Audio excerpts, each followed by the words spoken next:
You learned to pour your own cereal before you could read the box. You knew how to check that the front door was locked. You knew which neighbors were safe to go to if something happened. You knew that when you were scared, the only voice that would talk you down was your own. And somewhere along the way, adults started using a word to describe you. Mature. Responsible. An old soul. It felt like a compliment. Maybe it was. But here is the question no one asked you then, and no one is asking you now. Why are you so tired? Not sleepy. Not burnt out from a long week. But deeply, cellularly exhausted in a way that sleep doesn't fix. We need to talk about the weight of raising yourself. And why the child who never got to be one grows into an adult who can never rest. You call it independence. And it is. But it's also something else. It's the feeling of always being the one who holds everything together. At work, you're the reliable one. The one who doesn't crack under pressure. The one who stays late and figures it out. In your relationships, you're the giver. The listener. The fixer. Friends come to you with their problems because you get it. You get them. But here is the lived experience you don't talk about. When someone offers to help you, you feel anxious. When you're struggling, you hide it. When a partner wants to take care of you, something in you tightens. You don't know how to receive. And in the quiet moments, the ones where there's no crisis to solve, no one to take care of, no task to complete, you feel it. The exhaustion. Not physical. Existential. You watch other people rest. You watch them lean on their partners, ask for help without shame, fall apart and get put back together by someone who loves them. And a part of you feels confused. How do they do that? Another part of you feels something worse. Something you'd never say out loud. Why doesn't anyone do that for me?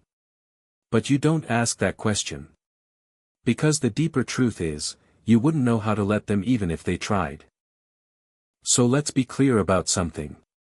You are not broken. You are not too much. You are not secretly unlovable. You are adapted. When you were small, the adults around you, through no fault of their own, maybe, couldn't hold you the way you needed. Maybe they were working. Maybe they were struggling themselves. Maybe they just didn't know how. So your brain did what brains do. It adapted. It said, if no one is coming, I will be the one who shows up. If no one is holding, I will hold myself. If no one is safe, I will be my own safety. That adaptation kept you alive. It made you capable.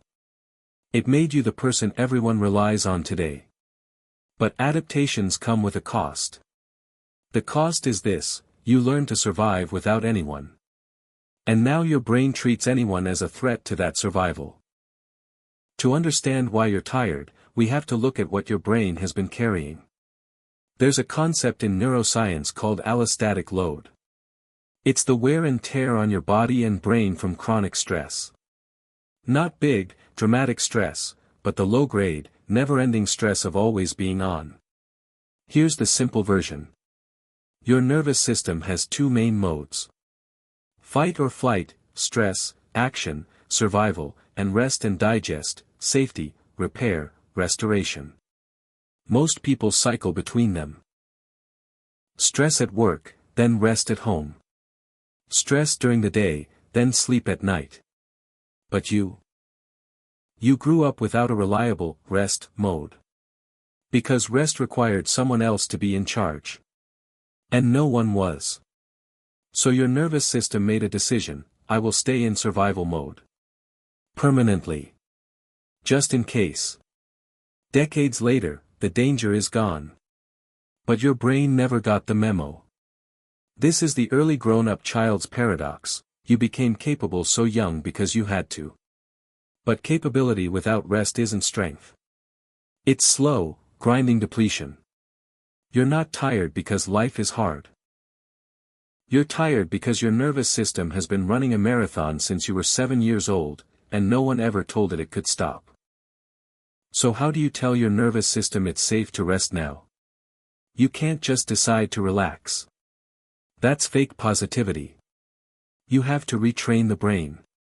Here is a framework grounded in polyvagal theory and neuroception, the science of how your brain detects safety and threat. Step 1. Name the watchtower.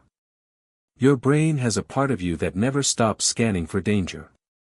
In polyvagal theory, this is your dorsal vagal state, the part that keeps you vigilant.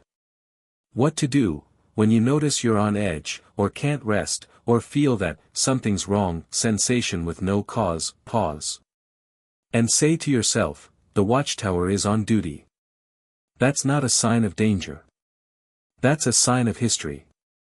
Why it works, this is neuroception labeling. By naming the state, you move it from your amygdala, reactive, to your prefrontal cortex, observing. You stop being the vigilance and start witnessing it. Real-life example, you're lying in bed trying to sleep, but your mind is scanning tomorrow's tasks. Instead of fighting it, you say, the watchtower is working overtime. Thank you for keeping me safe. We can rest now. Step 2, the glimmer hunt.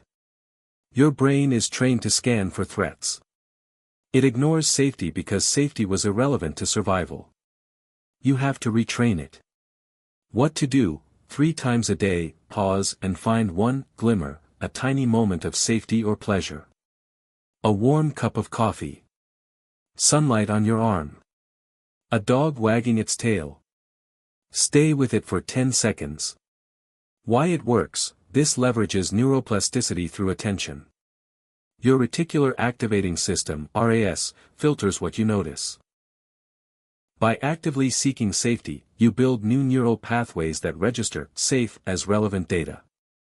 Real-life example, you're at work, stressed. You pause, feel the warmth of your mug, and think, this is safe. This is okay. 10 seconds. That's it. Step 3, the micro-collapse. You don't know how to rest because rest was never modeled for you. You have to practice it in tiny doses. What to do? Once a day, do something that requires zero productivity. Lie on the floor for 2 minutes. Stare out a window. Sit on a bench with no phone. No agenda. No goal. Why it works, this is exposure therapy for rest. You're exposing your nervous system to the feared state, doing nothing. In a controlled, low-stakes way, proving that the world doesn't end when you're not productive. Real-life example, set a timer for 2 minutes. Lie on your living room floor. Feel the ground under you. When the timer ends, get up. That's it. You just taught your brain that rest doesn't equal death. Step 4, the reception practice. The hardest part. Letting someone else hold something for you. What to do? Once a week, let someone do something for you that you could do yourself. Let them make you tea. Let them carry one bag. Let them listen without you fixing them back. Why it works, this targets the hypervigilant independence circuit. Your brain believes receiving creates debt. By accepting without immediately returning, you prove that connection isn't transactional. Real-life example, a colleague offers to grab you coffee. Instead of, oh no, I'll get it, you say, actually, that would be really nice. Thank you. Notice the discomfort. Stay in it. Let it pass. Here is the mental model to hold on to. Think of yourself as a lighthouse. For years, you've been the light. The guide. The one who stays steady while the waves crash. You've helped everyone else find their way home. But a lighthouse doesn't just shine outward. It also has to be maintained. It needs someone to refill the oil. To clean the lens. To make sure it doesn't burn out. You learn to be the light for others. Now you have to learn to be the one who tends the light. Not instead of shining. But so you can keep shining. The goal isn't to stop being capable. It's to stop being capable alone. You raised yourself. And you did a good job. You're safe. You're capable. You're here. But you don't have to raise yourself anymore. The child who never got to be one is still in there. And they're tired. Not because you failed them. Because they carried something for too long that was never theirs to carry. It's okay to put it down now. It's okay to let someone else hold the key. You don't have to be the adult anymore. You can just be.